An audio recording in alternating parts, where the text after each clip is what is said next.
The kid picked up the fiddle the way you pick up a piece of pipe you found behind the shed. One hand around the neck, no cloth, no care, lifted it off the glass counter and held it up to the fluorescent light like he was checking a used flashlight for batteries.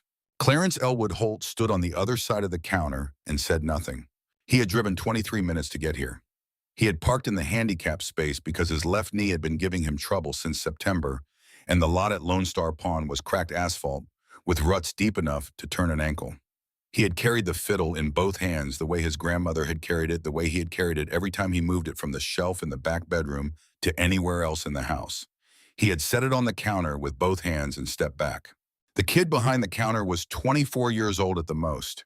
He had wireless earbuds in one ear and a lanyard with a company badge that said his name was Kyle. He had taken the fiddle without looking up from his phone. Now he turned it over once back to front. He tapped the body with one knuckle like he was checking whether a watermelon was ripe. He said, without putting down his phone, $20. Clarence put both hands flat on the glass top of the counter. He said, "I beg your pardon." Kyle set the fiddle back down on the glass. The instrument landed with a soft knock that Clarence felt somewhere in his chest, the way you feel a door slam in a room you are standing too close to. Kyle said, "It is what it is, man. Old strings, old wood. Nobody plays this stuff anymore.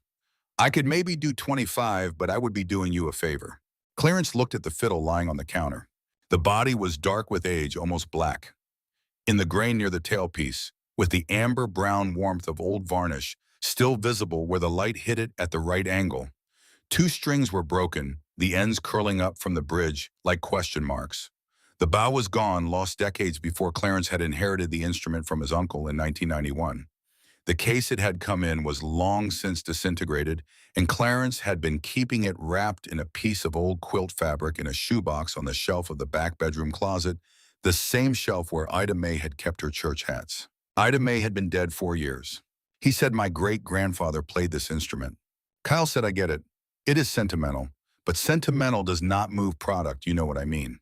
Clarence picked up the fiddle. He rewrapped it in the quilt fabric with both hands the way you wrap something you intend to carry a long distance. He tucked it under his arm. He said, "Thank you for your time." He walked to the door. He pushed it open with his shoulder and stepped out into the November air of Wichita Falls, Texas, where the wind came off the plain like a flat hand and the sky was the color of old newspaper. He sat in the truck for 7 minutes before he started it. He had the invoice on the seat beside him. He had been looking at it for 2 weeks. Wichita Falls Heating and Air Service invoice, November 4th, 2023. The heat exchanger on the central unit had cracked. The technician had been a polite young man named Trevor, who had written the estimate in clear block letters on the form parts and labor, $4,200. He had circled it not unkindly and said, "With weather coming in, you want to get this done before December." Clarence's pension from 31 years at North Texas Steel was $1,340 a month. His Social Security was $890. After the house payment, utilities, insurance, and groceries, he had $220 left over most months. Some months less if the truck needed something or if his blood pressure medication went up in price, which it had twice in the past year. He had called Renata 2 days after he got the invoice. She had listened to the whole thing without interrupting, which was not like her. And then she had said, "Daddy, this might be a sign. The house is too big for one person. You have all that space and you are alone out there, and I have been looking at some very nice places in the Dallas area where you would have people around you and activities and someone to check on you." He had said, "I am not going to a home." She had said, "They do not call them that anymore, Daddy." He had said, "I know what they call them." There had been a silence on the line that was long enough for him to hear her breathing and for her to hear his. Then she had said she would think about what she could do and she would call him back. That had been 11 days ago. She had not called back. He started the truck and drove home. The house on Bowie Street was a 2-bedroom frame house that Clarence had bought in 1978 with Ida May 3 years after they married. They had painted it the color Ida May called buttercream, which Clarence had always privately thought looked more like the inside of a manila envelope.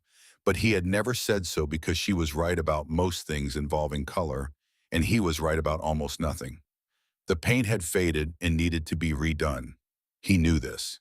He had been meaning to do it since 2020. He parked in the driveway and sat for a moment before going in. The house looked small to him lately, in a way it had not looked when Ida Mae was alive. He did not understand this entirely. The square footage had not changed. The rooms were the same size they had always been. But there was something about the absence of a person that made a space recalibrate around it, the way water finds a new level after something is removed from it. He went in through the side door, which he had been using since the front porch steps had developed a soft spot in the second tread that he had not fixed yet. He hung his jacket on the hook by the door. He set the fiddle, still wrapped in the quilt fabric, on the kitchen table. He looked at it for a while.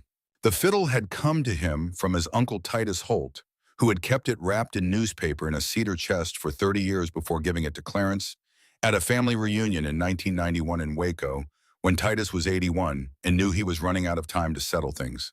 Titus had said this belonged to your great-grandfather Solomon. He played it his whole life. He brought it with him when he left Mississippi and he never let it go. Clarence had thanked him and taken it home and put it on the shelf in the back bedroom and had looked at it many times over the following 32 years without knowing what to do with it. He knew what Solomon had brought it from. He had heard the stories. His grandmother Cora had told them when he was young on the porch in the summer evenings, with her hands folded in her lap and her voice so quiet you had to lean in to hear. She had been 12 years old in 1921. She remembered everything. He pulled a chair out from the kitchen table and sat down. He unwrapped the fiddle and set it in front of him. He was 78 years old. He had worked 31 years in a steel mill. He had been married to the same woman for 41 years and had held her hand on a Tuesday morning in October of 2019 when she stopped breathing, and he had driven himself home from the hospital alone and had not told anyone until the next day. He had learned from his father and from Solomon before that in the way knowledge moves through families, not always in words, that you do not put your grief where strangers can step on it. He had never learned to play the fiddle.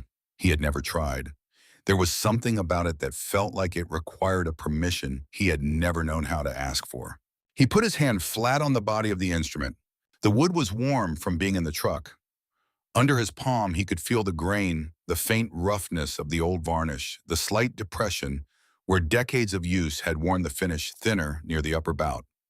It had the density of old wood, the kind that has been seasoned by time rather than by a kiln, heavier than it should be for its size. He thought about $4,200. He thought about what Renata would say when he told her he had gone to the pawn shop and come back empty-handed. He thought about Solomon. Solomon Elias Holt was born in 1887 in Leake County, Mississippi, the son of a sharecropper named George Holt and a woman named Bessie, who had been born into slavery and who had lived long enough to vote once in 1920 before she died. Solomon left Mississippi in 1916 at 29 years old, with the clothes on his back, a cardboard suitcase, and the fiddle wrapped in a burlap sack.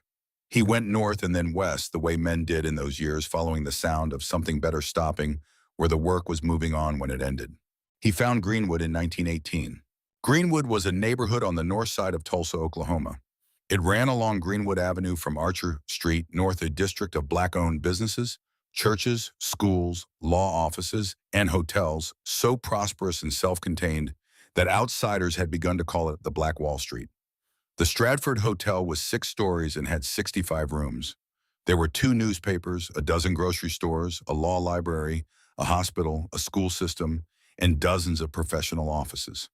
There were also music venues, and it was to these that Solomon gravitated.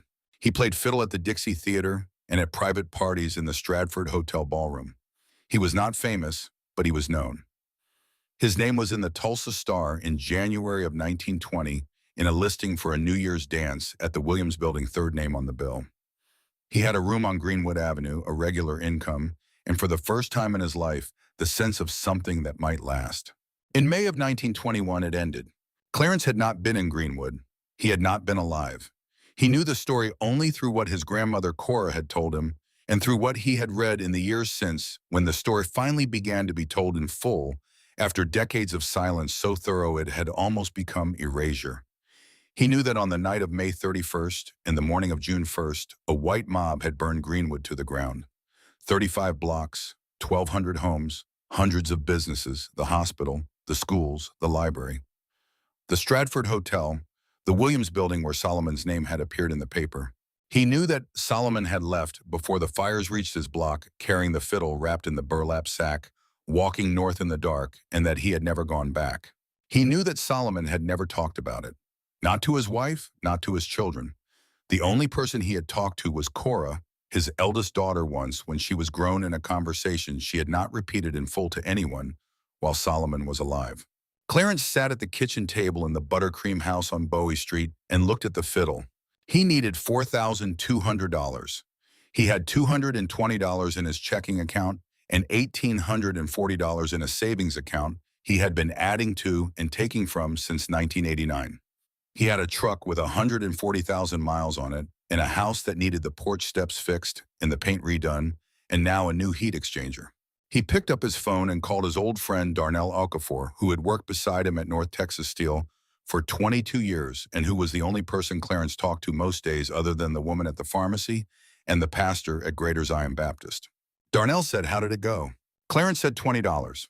There was a silence on the line. Then Darnell said, "What do you mean $20? Clarence said, "The kid behind the counter." He said $20.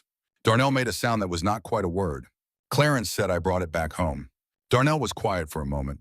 Then he said, "Clarence, you remember what you told me about that thing when your uncle gave it to you?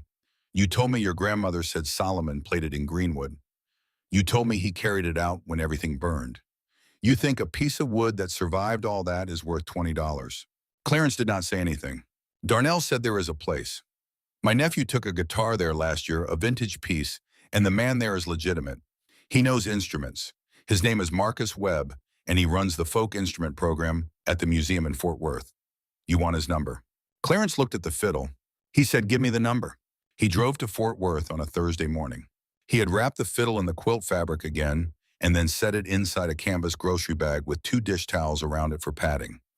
He drove the 130 miles on 287 with the bag on the passenger seat and the radio off, which was something he did only when he needed to think.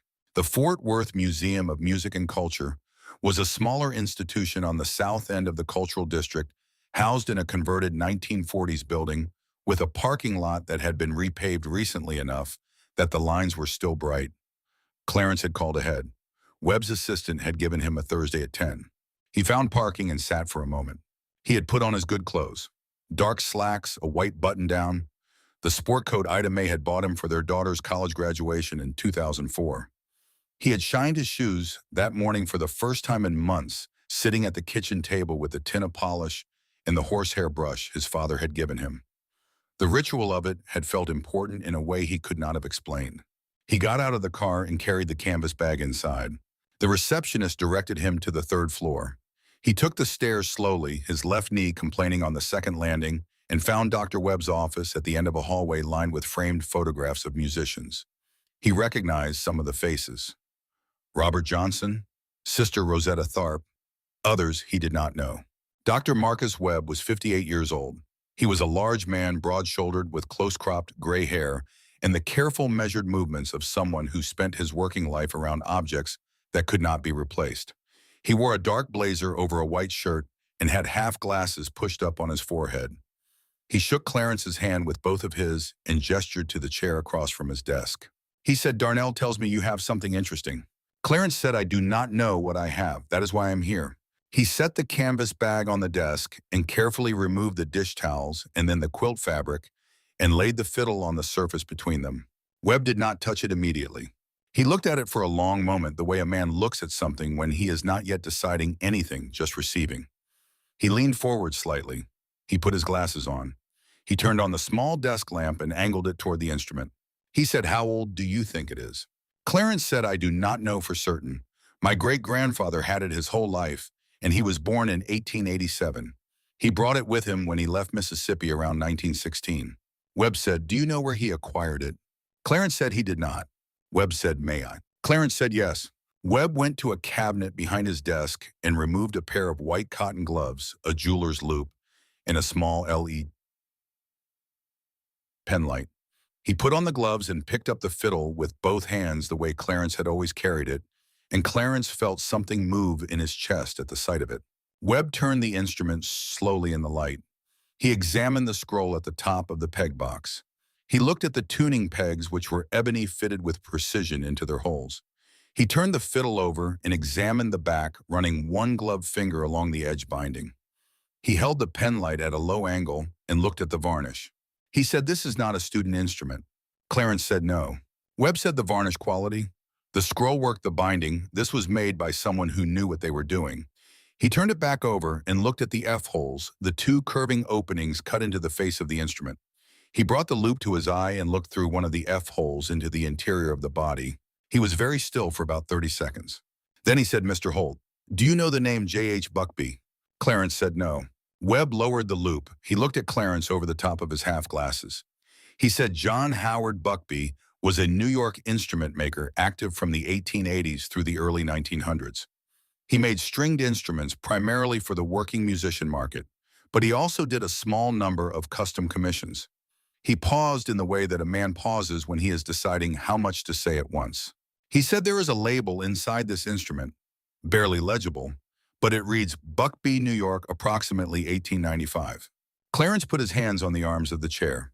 Webb set the fiddle back on the desk and picked up the pen light again. He said, "I want to look at something else." He shone the light at a low angle through the treble F-hole, moving it slowly. He was quiet for a long time. Then he said, "Mr. Holt, I need to ask you something, and I need you to understand that what I am asking is not casual curiosity." Clarence said, "Go ahead." Webb said, "Your great-grandfather, you said he was in Tulsa." Clarence said, "Yes. Greenwood, he was there from 1918 to 1921. Webb set the pen light down on the desk beside the fiddle. He took his glasses off and set them on top of his head. He looked at Clarence with the expression of a man who has just picked up a thread and is trying to decide whether to pull it. He said, "I need to make a phone call. Are you able to wait?" Clarence said he was able to wait. Webb picked up his desk phone and dialed.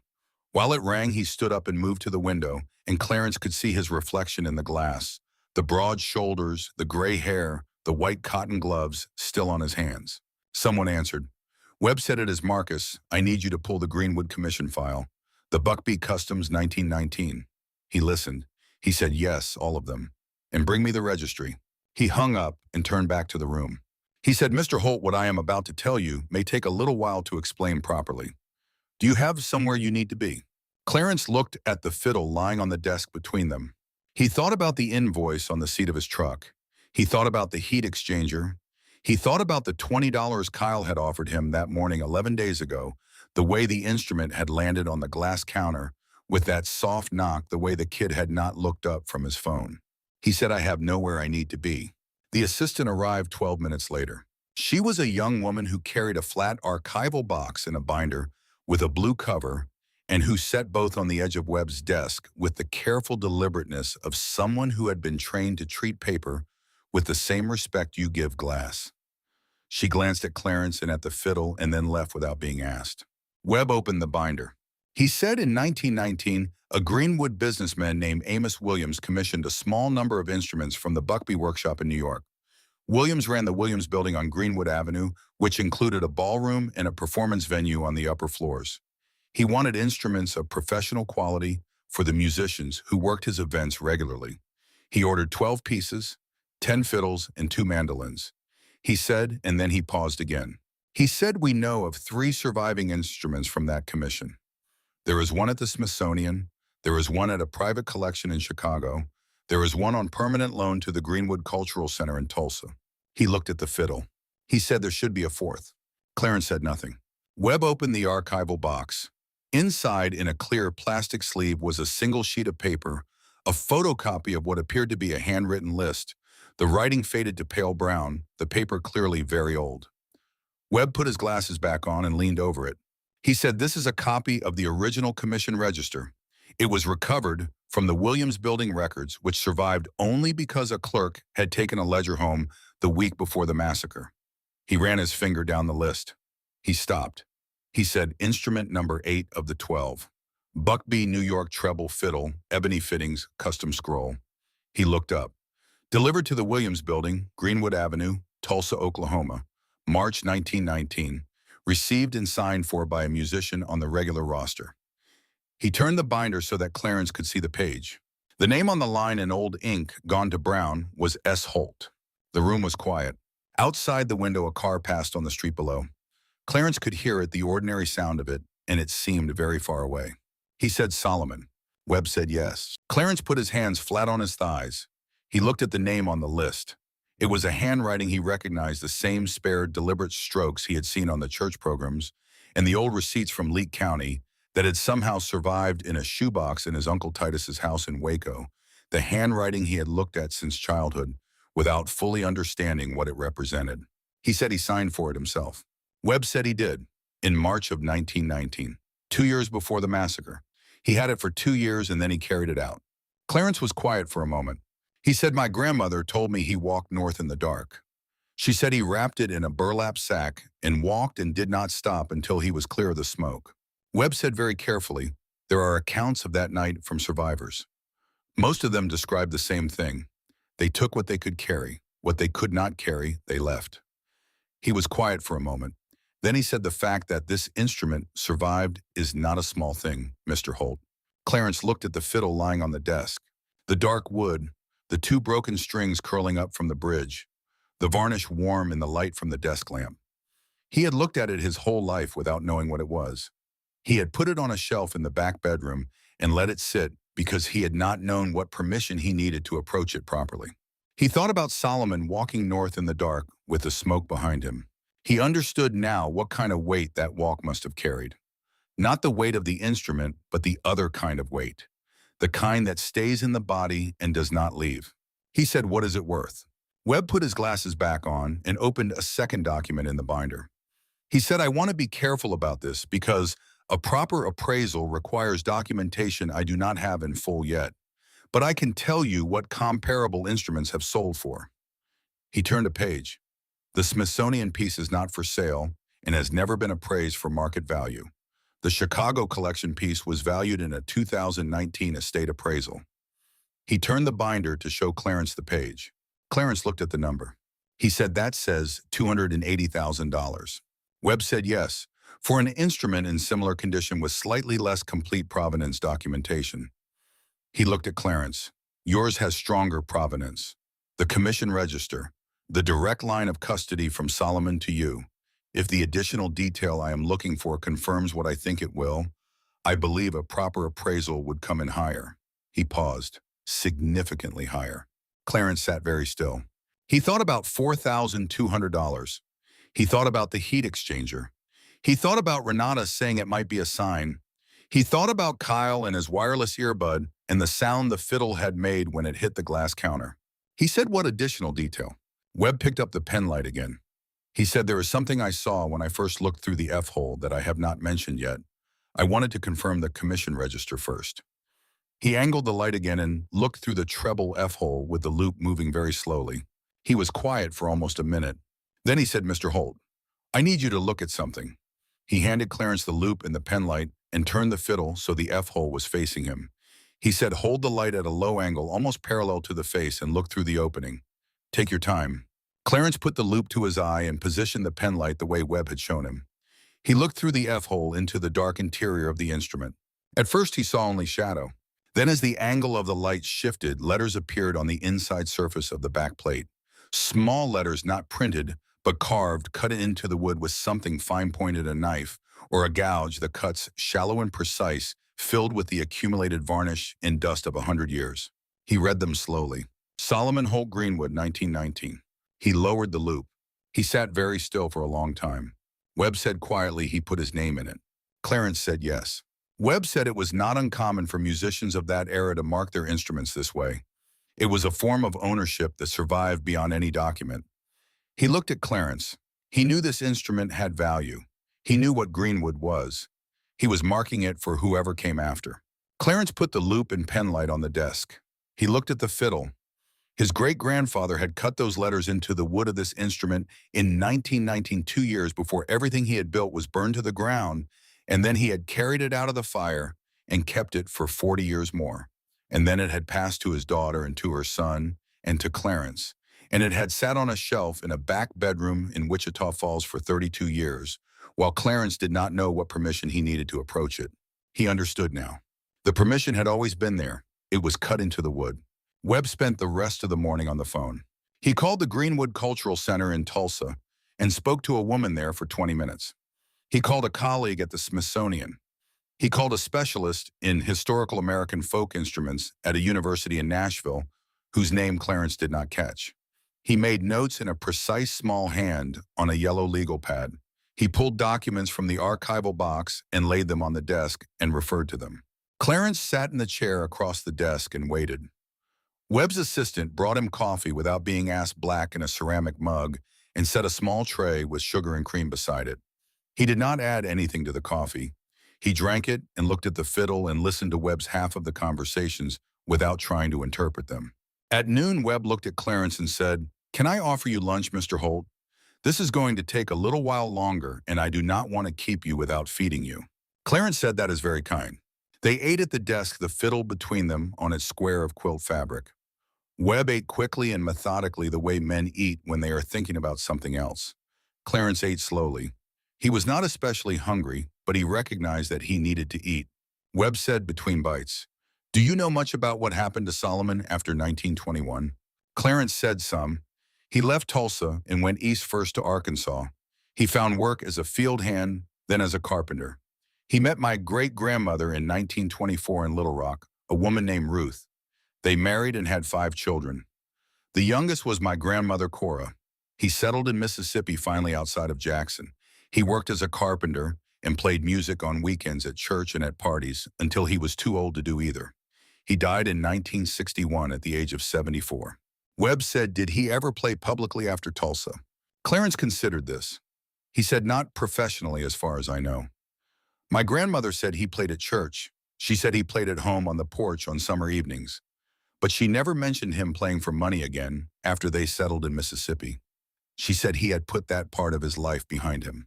Webb nodded slowly. He said that is consistent with what the survivors' accounts describe. A lot of the musicians who were in Greenwood never played professionally again. Some of them never talked about having been there.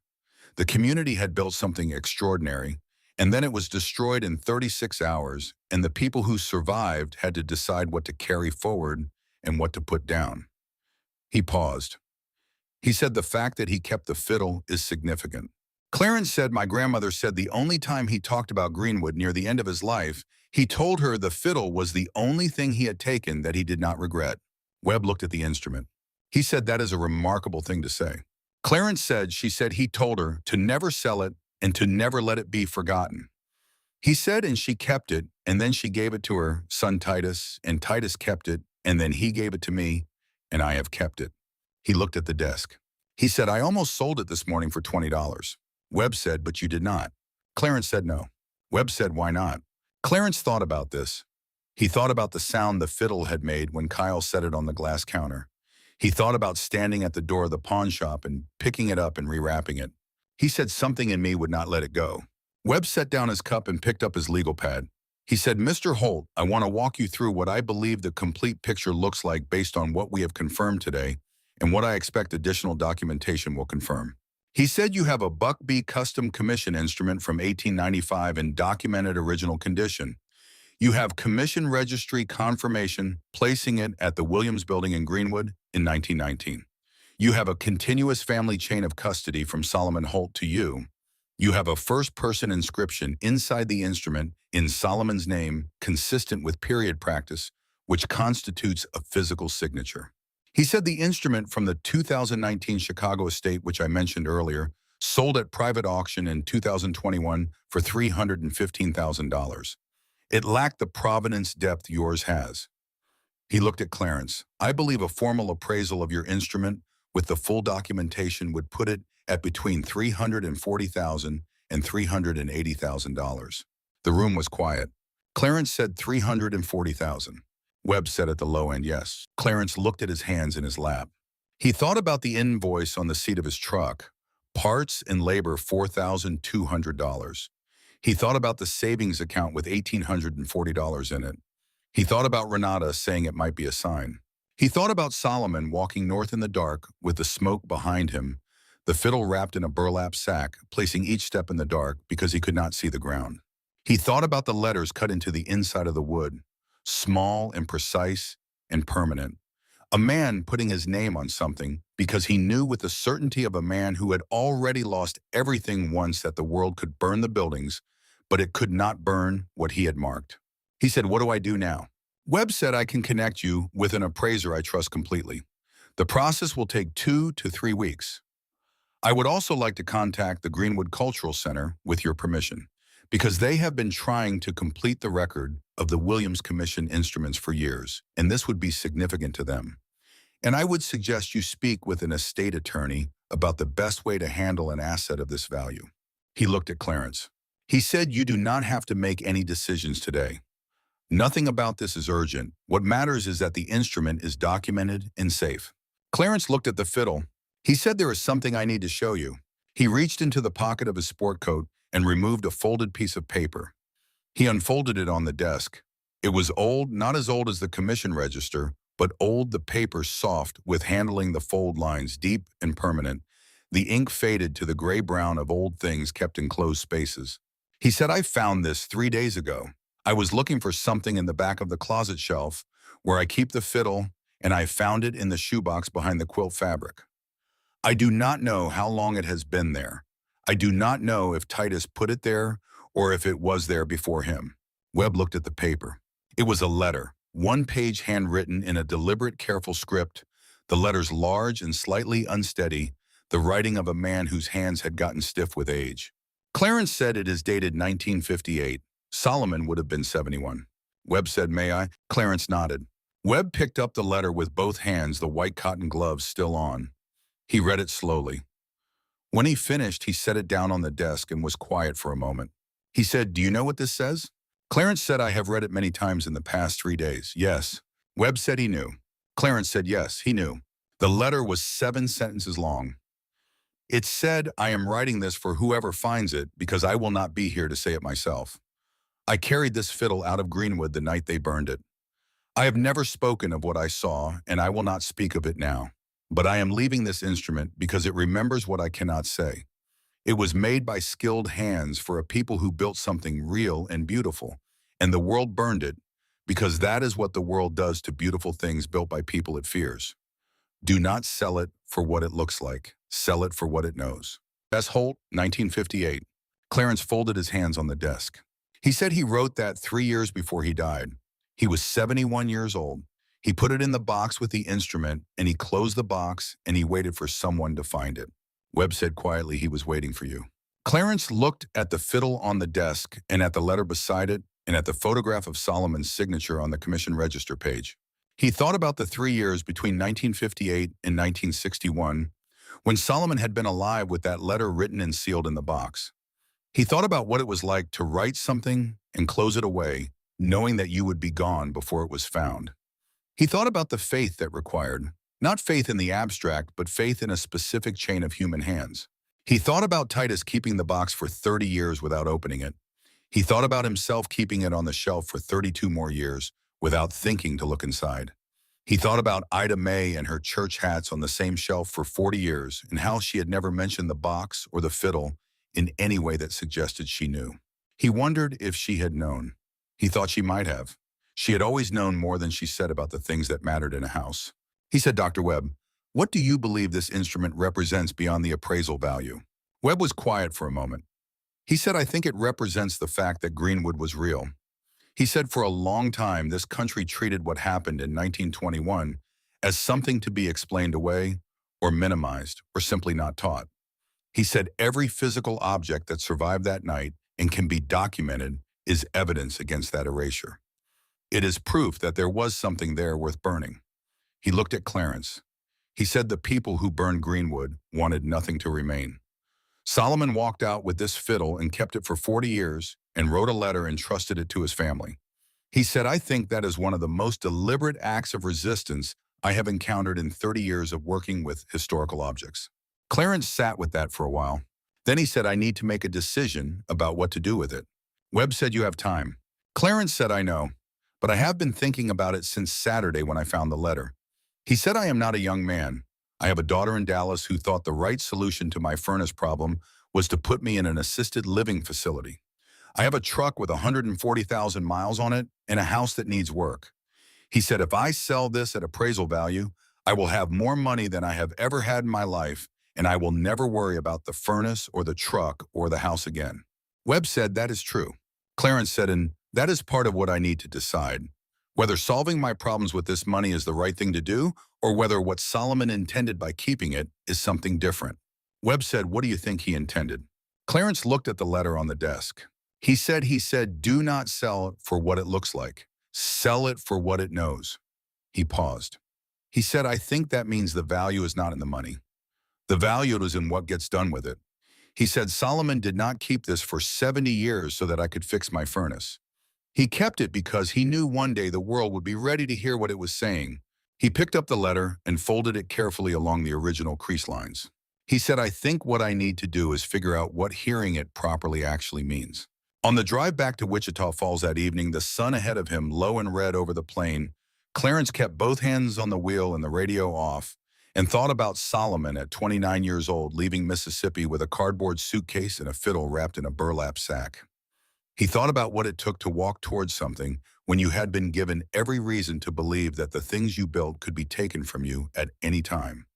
He thought about the courage required not for the dramatic moments, but for the ordinary ones, the daily decision to keep going, to keep playing, to keep putting your name on things as if they would be found by someone who deserved to find them. He pulled into the driveway on Bowie Street at 6:30. He sat in the truck for a moment with the engine off. Then he went inside and called his daughter. Renata answered on the third ring. She said, "Daddy, I was going to call you tonight. I have been meaning to." He said, "I know. It is all right. I have something to tell you." She said, "Is everything okay? Are you okay?" He said, "I am fine." He took a breath. He said, "I went to Fort Worth today to see a man about your great-great-grandfather Solomon's fiddle." There was a pause. She said, "The old one from the closet." He said, "Yes." He told her about Marcus Webb.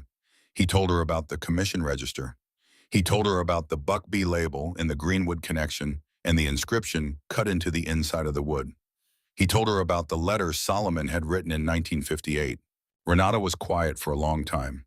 Then she said, "Daddy." He said, "Yes." She said, "What does this mean in terms of what is it actually worth?" He said, "Dr. Webb believes the appraisal will come in between $340,000 and $380,000. The silence on the line was different from the silences they usually had. It was not the silence of two people waiting for the conversation to end. It was the silence of someone trying to recalibrate. She said, "Daddy, that is not a small amount of money." He said, "No." She said, "What are you going to do?" He said he did not know yet. He said he needed to think. He said he was not going to make any fast decisions. She said, of course." She paused. She said, "Daddy, I am coming up this weekend. Is that all right? I want to see it. I want to see the letter." He said, "That would be fine. Come on Saturday." She said, "I will be there by noon." He said, "I will make lunch." After he hung up, he stood in the kitchen for a long time with his hand still resting on the phone.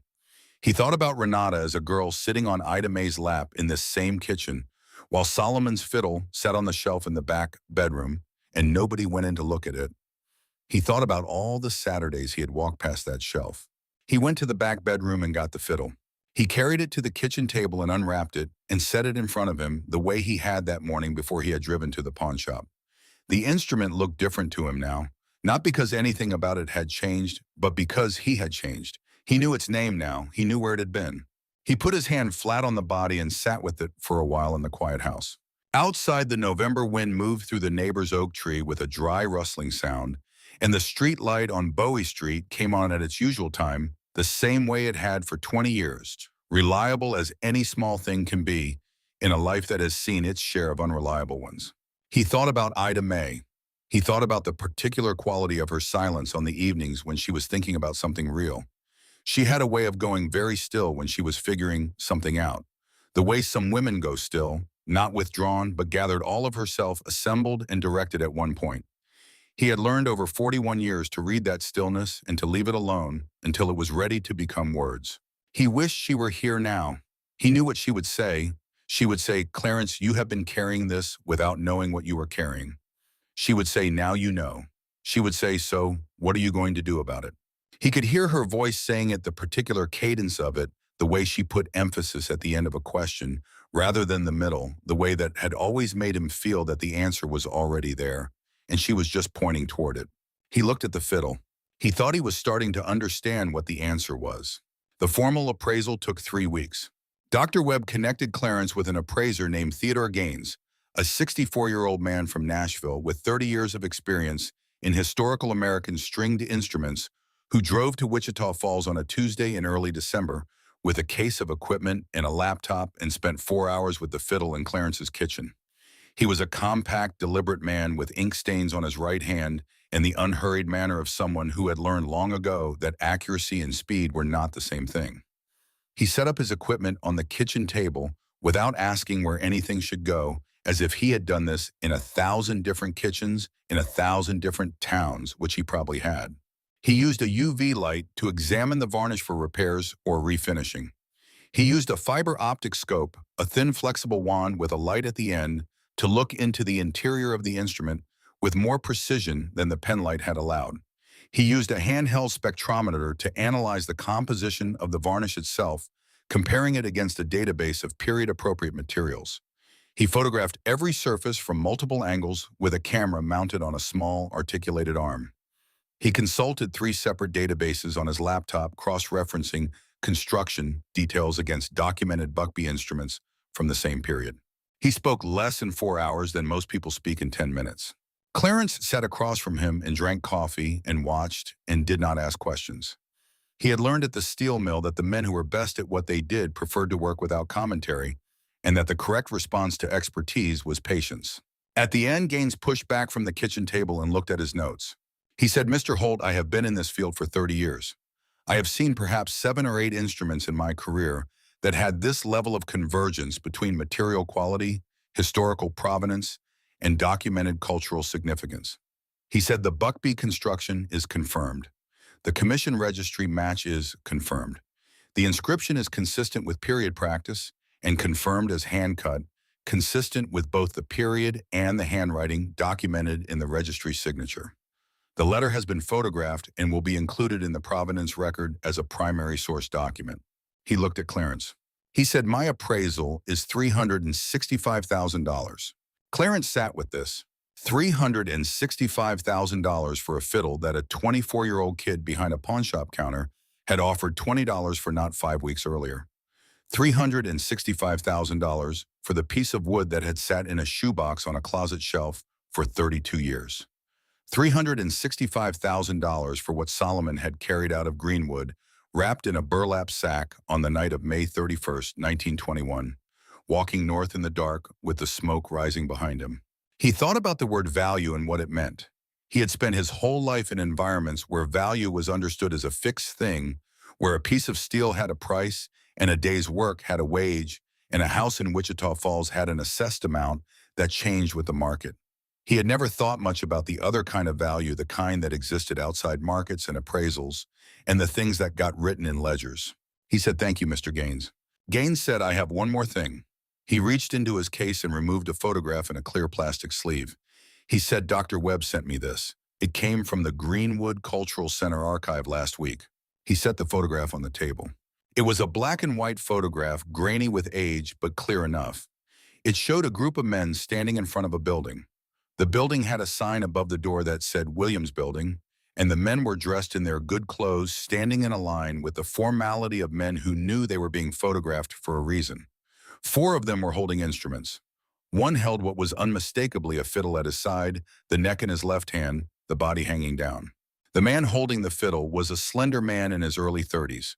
He was looking at the camera with the steady, direct gaze of a man who is used to looking at difficult things without blinking.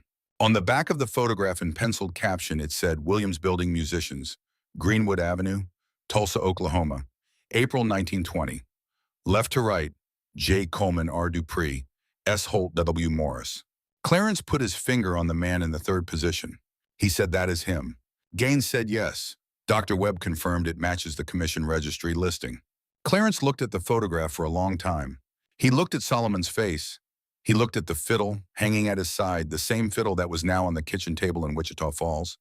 He looked at the building behind the men, the Williams Building on Greenwood Avenue, which had been burned to its foundation 13 months after this photograph was taken. He thought about his grandmother, Cora, telling him the story of Greenwood on summer evenings on the porch, in the way you tell a story that is too large to be held in the shape of a story, in pieces over years on different nights when the air was right for it. He had assembled it from her pieces the way you assemble something from fragments without ever being sure you have all of them. He had all of them now.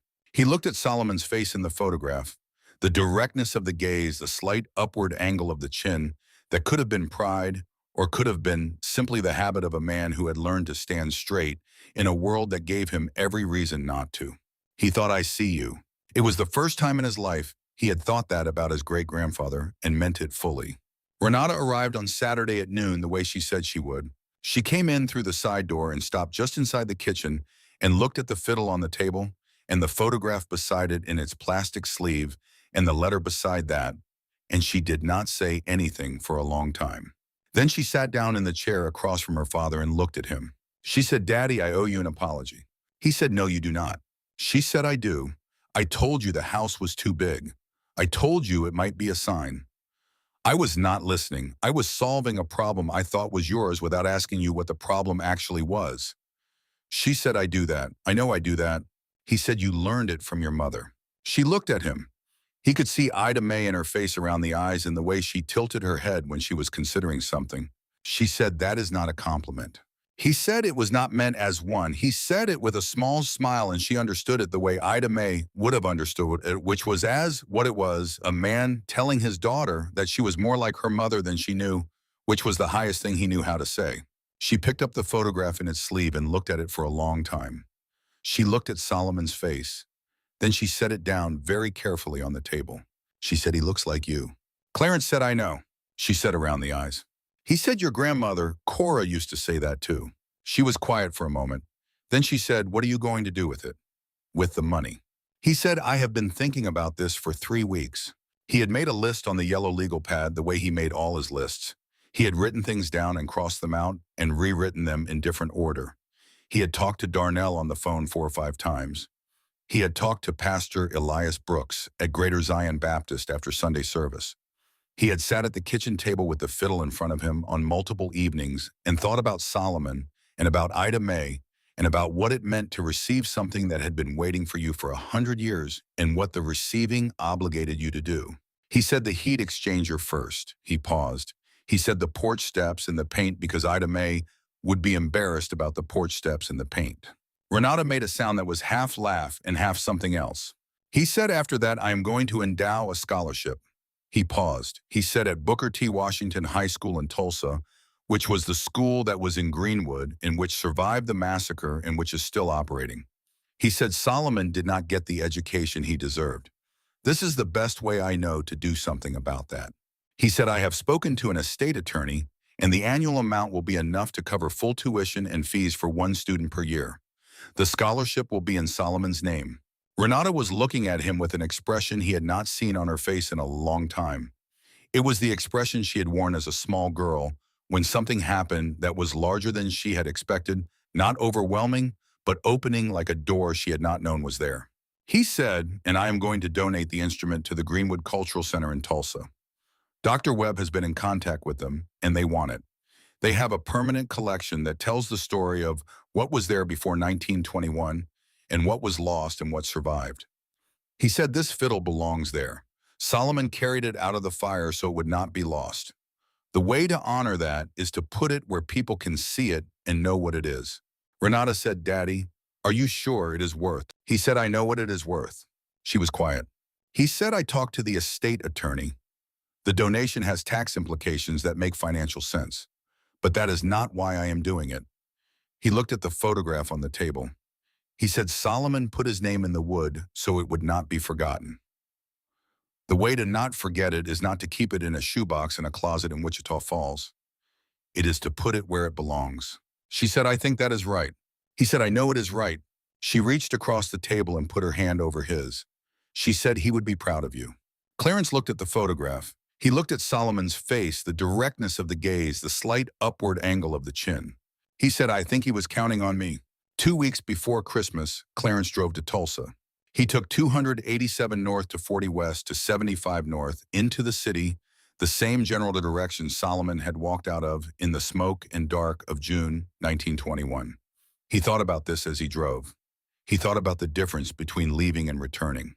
He thought about what Solomon would say if he knew that the fiddle was coming back to Greenwood Avenue after 102 years. He thought Solomon would say it was about time. Darnell rode up with him. They left Wichita Falls at 7 in the morning with coffee and travel mugs, and the fiddle in the canvas bag on the back seat, and the photograph and the letter in a flat archival box that Webb had sent over for the transport. Darnell did not talk much on the drive north, which was one of the things Clarence had always valued about him. He understood when a man needed to be left alone with his thoughts, even when he was sitting right beside you. The Greenwood Cultural Center was on North Greenwood Avenue, a block from where the Williams Building had stood.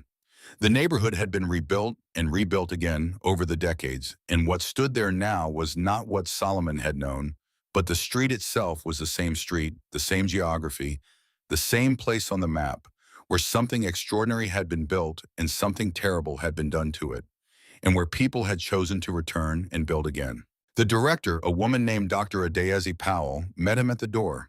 She was perhaps 50, with a composed professional manner of someone who spent her working life in the presence of history and had learned to let it sit in the room without crowding it. She shook his hand with both of hers the same way Webb had and said, "Mr. Holt, we have been waiting for this instrument for a long time." He said, "So have I." Inside the center had prepared a display case for the instrument. They had mounted a copy of the commission register page beside it. They had the photograph from April 1920 enlarged and framed.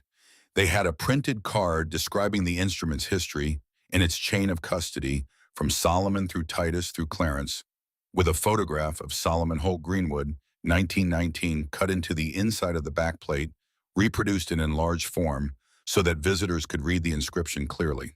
A conservator in white cotton gloves received the fiddle from Clarence's hands with both of hers and examined it briefly and laid it in the archival foam of the display case. Clarence stood and watched. He watched the conservator's hands, careful and practiced, and he thought about all the hands this instrument had passed through. Solomon's hands in 1919, cutting those letters into the wood, the slim, calloused hands of a man who played fiddle for a living and who knew how to make a knife do what he wanted. Solomon's hands again on May 31st, 1921, wrapping the instrument in burlap in the dark and moving north. The hands of his wife Ruth, who had kept it without knowing its full story. The hands of Cora, who had been 12 years old on that night and who had carried the story in her body for decades before she let any of it out. The hands of Titus, who had wrapped it in newspaper and kept it in a cedar chest for 30 years without knowing what to do with it. His own hands on the counter at Lone Star Pawn, laying it down and then picking it up again. The conservator latched the case. Darnell stood beside Clarence and looked at the display. He said Solomon would be all right with this. Clarence said, "I think so." Darnell said $365,000 for a fiddle a kid offered $20 for. Clarence said 25. He said he would do me a favor. Darnell made the sound again, the one that was not quite a word. They stood there for a while looking at the fiddle in its case. Clarence looked at the photograph beside the case. Solomon and the other men in front of the Williams Building in April 1920. All of them in their good clothes, all of them looking at the camera with the steady gaze of people who know they are being seen and who have decided to be seen fully. He looked at Solomon's face. He thought about the pawn shop. He thought about Kyle with the wireless earbud, the way the instrument had landed on the glass counter with that soft knock. He thought about what it had taken for him to pick it up and walk out the door, that refusal that had come from somewhere below the level of decision from a place in the body that has been keeping something safe for a long time and knows without being told that this is not the moment to let it go. He thought about Solomon writing 7 sentences on a piece of paper at 71 years old and folding it into a shoebox and trusting it to time and to whoever time would carry it to. He thought about Ida May, who had kept her church hats on the same shelf as the shoebox for 40 years, and who had, he was more and more certain, known something about what was in that box, even if she had never opened it, because Ida May had always known the things in a house that mattered. He thought she would have been glad about Booker T. Washington High School. She had always believed in the scholarship kind of glad, the kind that was practical and durable, and that made something real in the world rather than just making you feel better. Dr. Powell came to stand beside him. She said, "Mr. Holt, I want to tell you something." She said, "We have been documenting the Williams Commission instruments for 11 years. We knew there was a fourth. We had the registry entry, but we had no way of knowing whether it had survived or where it was." She said, "When Dr. Webb called us last month, I was standing in this room." She gestured at the gallery around them. She said, "I sat down on the floor right there and I did not move for about 10 minutes. Clarence looked at her. She said your great-grandfather made a choice in 1919 when he cut his name into that wood. He made another choice in 1921 when he wrapped it up and carried it out. He made a third choice in 1958 when he wrote that letter. She said those were not small choices. They were acts of faith in people he would never meet. She said you are the person he had faith in. You are the reason those choices were not made in vain. Clarence looked at the fiddle in the case. He said, I almost let him down. She said, but you did not. He said, no. On the drive back to Wichita Falls, the sun was ahead of them, low and red in the west, the way the Texas sun gets in December, more fire than warmth. Darnell said, what are you going to do with yourself now? Clarence said, same thing I have been doing. Darnell said, what is that? Clarence said, paying attention. Darnell said, to what? Clarence looked at the road. He said, to what is in front of me. He said, my whole life I walked past that shelf. 32 years. I looked at that box and I thought I did not know what was in it, but that was not true. I knew something was in it. I just did not know what kind of permission I needed to look. He was quiet for a moment. He said the permission was always there. Solomon left it. He just left it in a form I had not thought to read. Darnell said in the letter. Clarence said in the music. He paused. He said Solomon played that instrument his whole life. He played it in Greenwood when Greenwood was the most alive place he had ever been. And he carried it out when that place was destroyed, and he played it on the porch in Mississippi until his hands gave out. He never stopped. He kept finding reasons to play. He said, I think that was the permission. He kept saying, this is worth carrying. He kept saying, do not put it down. Darnell looked out the passenger window at the flat, darkening plain, the winter fields running out to the horizon the way they do in Texas, flat and wide and serious. He said, you going to be all right? Clarence said, I believe so. He drove on. The road ahead was straight, and the lights of Wichita Falls were beginning to appear on the horizon. The ordinary lights of an ordinary city where he had lived for 45 years, and where Ida Mae's church hats were still in a box in the back bedroom, and where the buttercream house on Bowie Street had new porch steps now and would have new paint in the spring.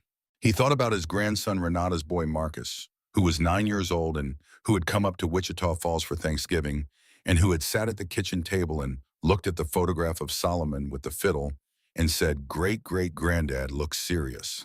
Clarence had said he was a serious man. Marcus had looked at the photograph for a while longer and then said, do you think he was happy? Clarence had thought about this before answering. He had said, I think he found reasons to be. He thought that was the right answer. He thought it was the truest thing he had said in a long time.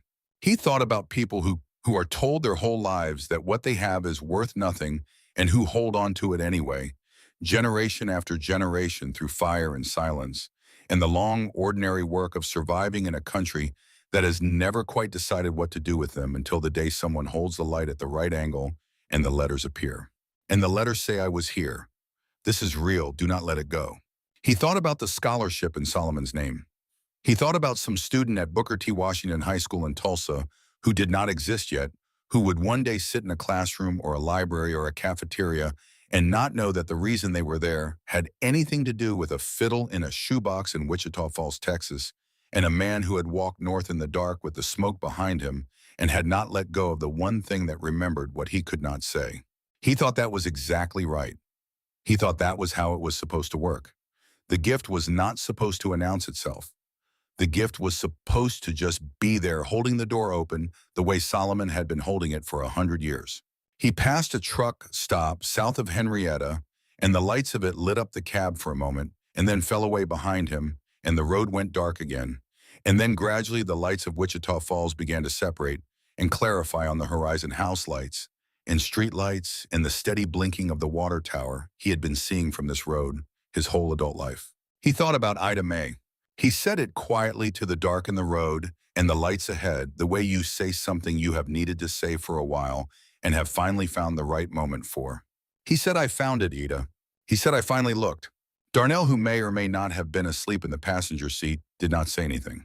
The road ran straight and the lights grew, and Clarence drove toward them the way he had driven home from every long day of his life, steadily without hurry, with both hands on the wheel and his eyes on what was ahead.